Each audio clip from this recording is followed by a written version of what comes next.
This is the Philosominute, where I spell out everything that matters in about 5 minutes.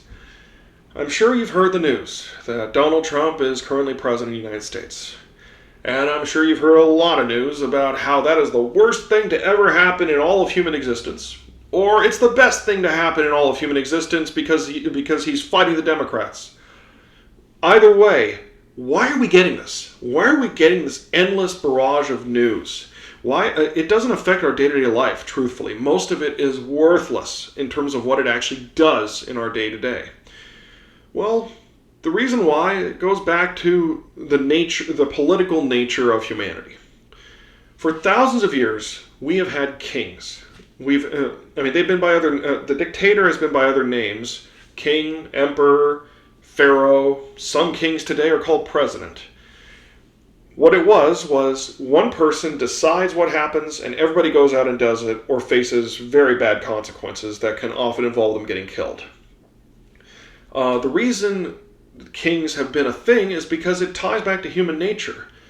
When you get two people in a room, somebody is going to be more willing and desirous to take on responsibility and authority. And therefore, in this two-person group, the other person will happily consent to the other person shouldering the extra burden. And so in a group of people, whoever wants to shoulder that burden and take on that responsibility becomes the specialist in that department, and that's the person we assign to be our leader. And so when it comes to this, a king is just a very, very effective leader magnified across society. The downside of this, though, is there's a very real ethical problem. What do you do to hold this king accountable? When this king is hungry for power, or he's incredibly vengeful, or whatever it is, how do you stop him? Well, that's actually the reason why a lot of political theories started swirling around. I mean, as early as the Renaissance, and some before, but a lot after. What are we going to do? Well, in the 18th century, a bunch of British colonists were very, very unhappy with their king. They declared war on him. They broke apart from the British monarchy, and they created the United States of America after the second attempt at a constitution. And that's what we've been seeing the United States of America being for the past 250 years. And many other countries have imitated that model. It is a constitutional republic, is what the United States is. And that's simply because pure democracy is impossible. Imagine voting on every single decision the government would ever have to make. You literally would be sitting around dropping everything just for that, and you'd be doing that every day for an hour or more, if not, or just stop what you're doing. We're going to make a big phone vote on whether or not we're going to raise taxes to fund school lunches. I mean, that would ruin us all. And that's not even including the corruption risks. So pure democracy isn't it. Constitutional republic involves everybody voting for a representative who goes off to vote and decide on behalf of those people. Well, the shift here also goes back to how power gets maintained. If you're a king, you want power. You want to have keep your power, and the only way to do it is through either using love, like everyone loves you, or fear. Everyone's terrified of you, and fear is generally easier.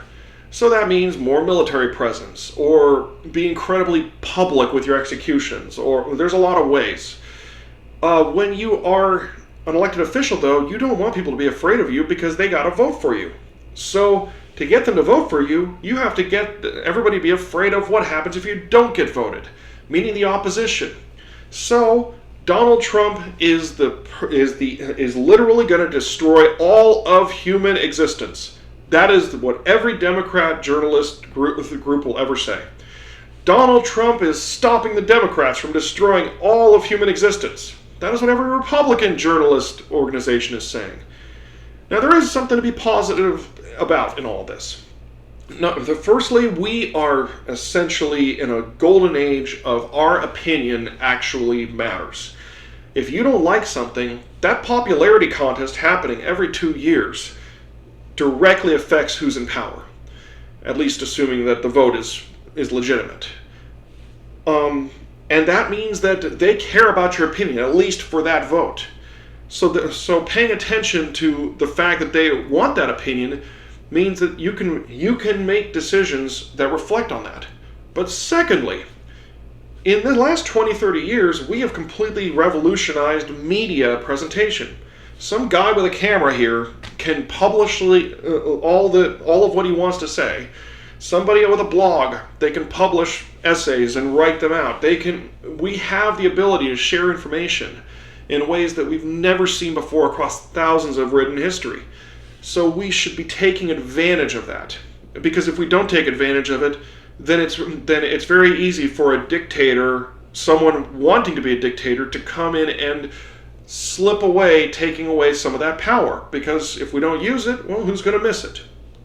Anyway, your time is valuable, and I hope this was worth it. I really only want you to like, subscribe, or share if this added legitimate meaning to your life. And either way, I hope that you have an inwardly improved week.